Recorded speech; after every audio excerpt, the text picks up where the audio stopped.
Yes, sir. Ano po yun? Reaction po, ano po reaction niyo dun sa mga politikong hindi naniniwala sa solar? Like ang presidente natin at saka ang vice president natin, hindi po naniniwala sa solar.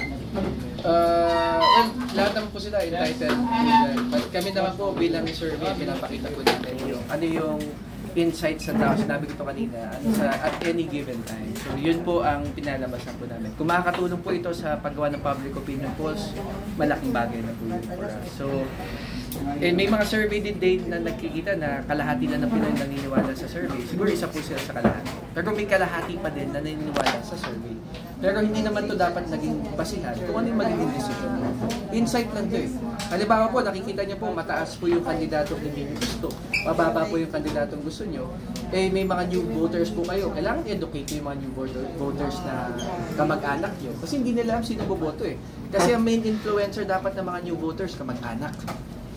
So kung nakikita mo survey, wala yung kandidato mo dyan, educate mo yung mga kasambahay mo or kasama mo sa bahay. Yan po yun. Thank you, sir. Alright, sir. Picture na! Picture